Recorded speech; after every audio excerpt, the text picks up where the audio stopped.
Hello. Today, are you ready to purchase your home? And so someone might ask, are all your ducks in a row?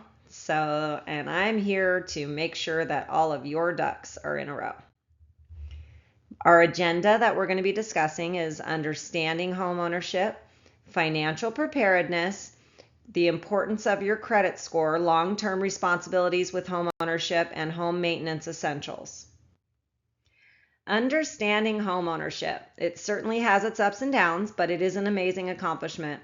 And it's something that you should be looking forward to celebrating. And it comes a time when you can paint your house whatever color you want without permission from the landlord, unless, of course, you're in an HOA and you would need permission to change the outside house color in a homeowners association.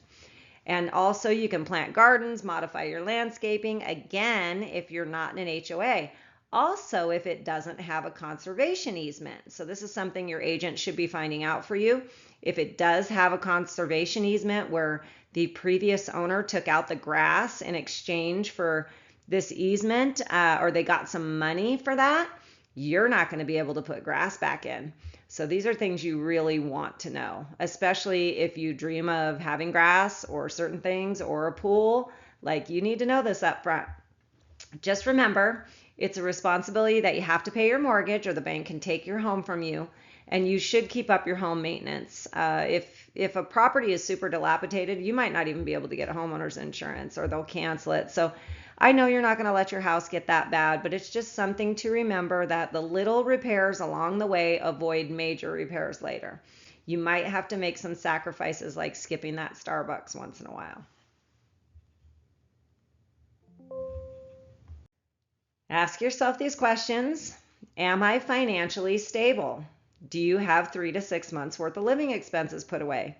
Some mortgage lenders will require 2, but just keep this in mind that the upfront costs of buying a home include down payment, home inspection, appraisal fees, title insurance costs, escrow costs, agent and mortgage origination fees.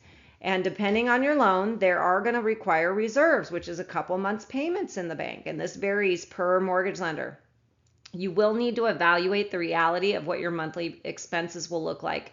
You have to remember that you have utilities, food, car payments, insurance, student debt, clothing, kids' activities, entertainment, unexpected home maintenance that pops up.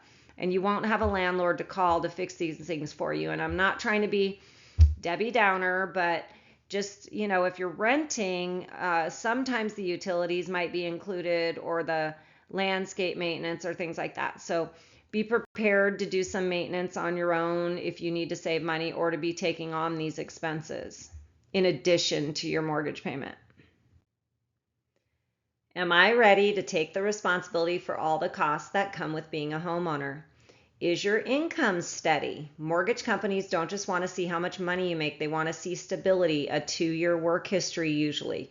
Now, if you change jobs, you want to make sure you're in the same field. Otherwise, if you just completely change careers in the middle of trying to buy a house, that's just most times not going to work out. They want to make sure your income is stable and reliable and you've been in a field for a couple of years. Can you devote the time and money to regular home maintenance? Now, money is one question, but time, you might consider a low maintenance property, a townhome, something where the homeowners association takes care of the exterior of the property. So these are things to consider, not reasons not to buy a home, but just things to think about. What do I really want? Now, everybody wants all this land and RV parking and a pool. And just remember, those types of things, they have to be cared for. Either you do it or you pay somebody to do it. So just keep that in mind. If you want to travel the world and you're young and those type of things, you might want a lower maintenance property. As a homeowner, you're responsible for all unexpected expenses related to repair and maintenance.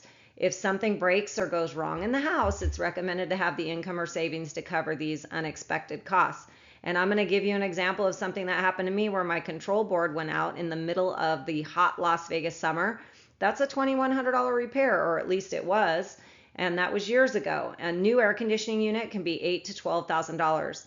This is a reason that I negotiate a home warranty on behalf of my home buyers, because these home warranties can help you pay a deductible and be able to get those repairs done so that it doesn't hit you so terribly with a huge amount like this. And I've kept my home warranty for 17 years, so I think they're worthwhile.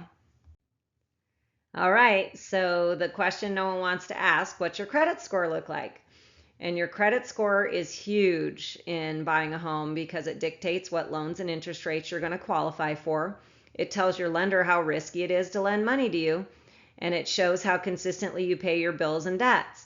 Mortgage lenders also want to see that your PITI, or your house payment with interest, taxes, and homeowners insurance, isn't going to exceed about 30% of your income. And that can be a little bit higher, but that's a general rule of thumb. So just if your credit score is great, you're going to get the best loan terms. If it's not so great, you're going to get higher interest and things like that. There's always a cost. So what is your credit score based on? Well, your credit score is based on your payment history, the amount of money that you owe, the length of your credit history, and the types of credit you've used, and your pursuit of new credit. Do you have a ton of credit? Are your cards maxed out? This is a little warning while you're trying to get a mortgage loan and house shopping, or even before you start running your credit and trying to apply for a loan. Don't make any major purchases. Don't buy a car. Don't buy a bunch of appliances. Don't buy a bunch of furniture. These are things that are going to increase your debt ratio.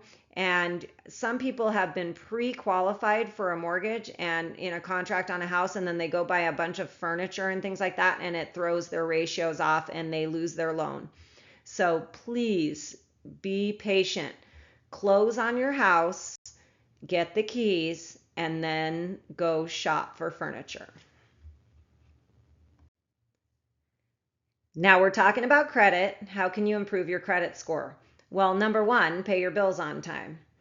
Establish credit if you don't have any. So the credit unions or your bank that you have your regular checking account with, or where your paychecks are deposited, they'll often be the first to help you establish your first credit card if you don't have any.